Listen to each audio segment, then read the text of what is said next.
You try to fit in because you long to belong. You're not just an introvert. It's not just because you enjoy being by yourself.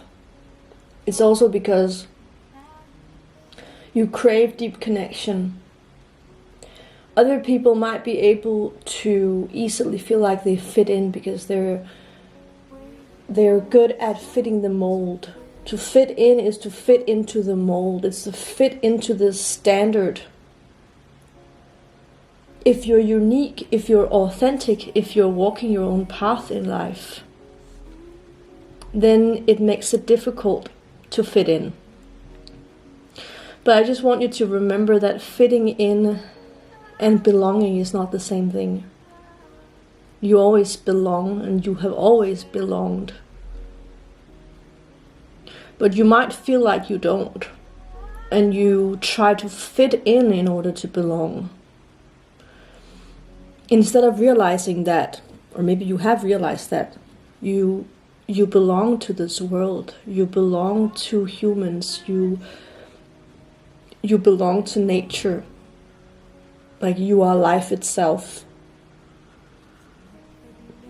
You are consciousness itself. So whether you like it or not, you do belong. It's just a matter of feeling it and noticing it. You might be someone who really walks alone. Maybe you do have a few close people in your life. And maybe you do like physically belong in certain areas, belong to a workplace, or belong to some group, or belong to a culture, or belong to a city, or whatever it may be. But feeling it inside your soul, inside your mind, feeling like you're known. Feeling like you're known for who you are. Feeling seen deeply. Feeling like people around you see you as you see yourself. That might be more rare. So emotionally or spiritually feeling like you belong. Maybe you have an easier time connecting to nature or to like other animals other than humans, because they have this purity, because they simply exist. There's no mask, there's no pretending. They just are. And I think that being, just existing, being present, I think that is our state of belonging.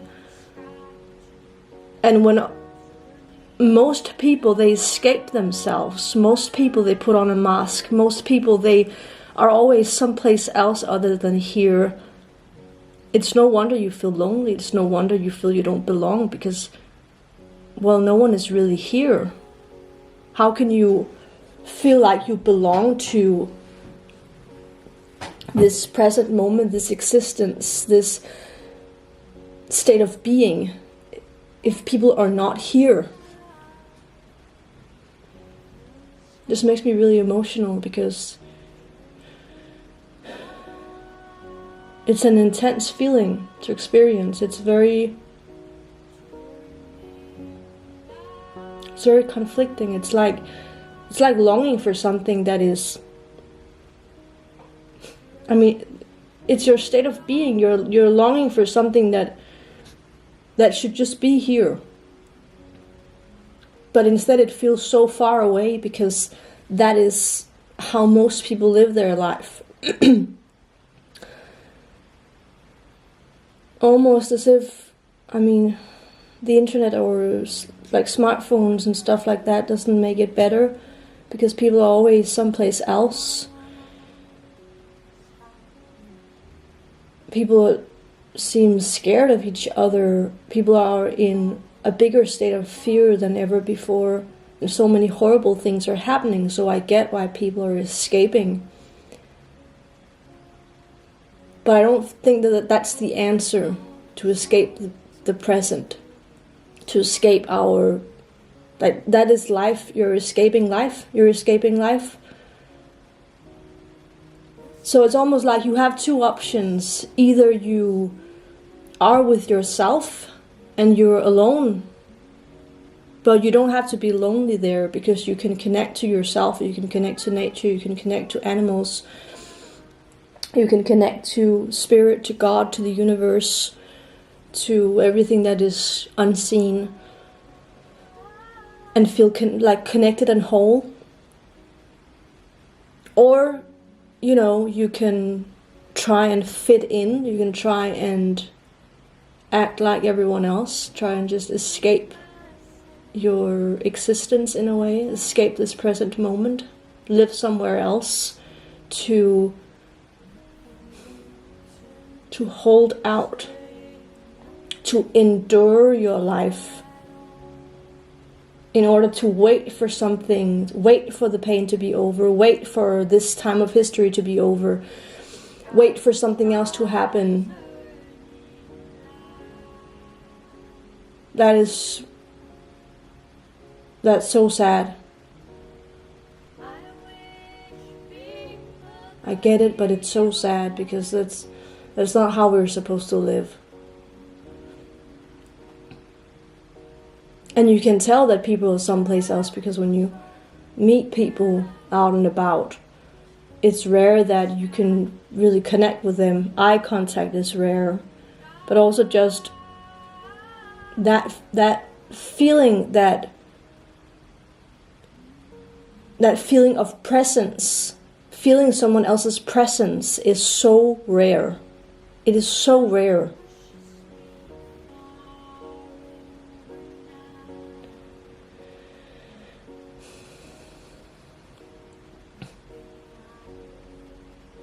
You can feel it. You can feel that people are not there. You can also see it because they're avoiding eye contact. And eyes are the mirror to the soul. It's the entrance to the soul. So it's no wonder that they avoid eye contact. They don't want to feel. They don't want to be. They don't want to feel alive, because feeling alive means to feel all the pain that goes on.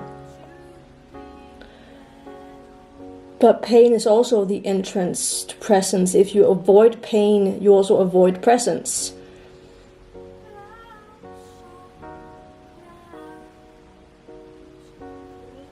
It's almost like when you allow that pain, and when you move through it, when you stop resisting it, then it can start to, crack. And your being cracks. Like your being cracks open. You crack open the pain in order to access your being.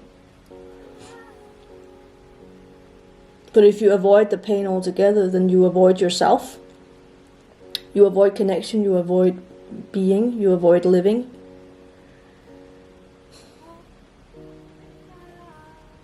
So yeah, if you want to fit in, then you need to avoid stuff. You need to be in avoidance. You need to avoid yourself, you need to avoid other people, you need to avoid authenticity, avoid presence, avoid life, and then you can fit in. Like, congratulations, now you fit in. And then it's like that very anticlimactic feeling, because is this really worth it? Is it worth it to fit in if I have to compromise on my entire existence in order to fit in?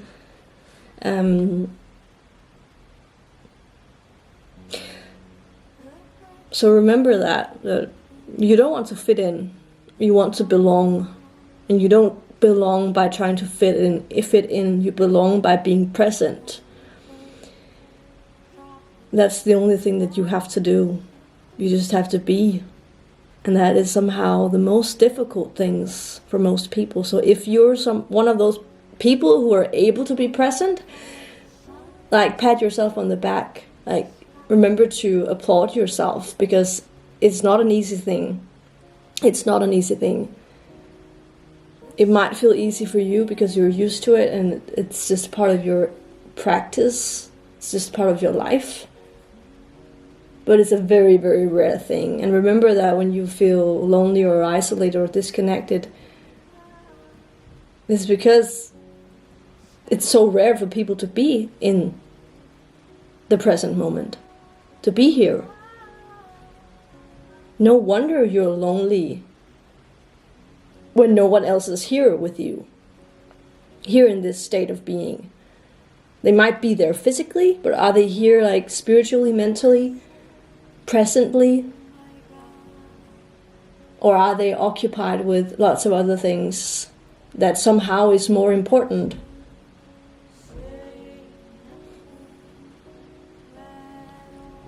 When you've been through many tough things, then you realize that the most important thing in life is not occupying your life with more stuff. It's about peeling things away.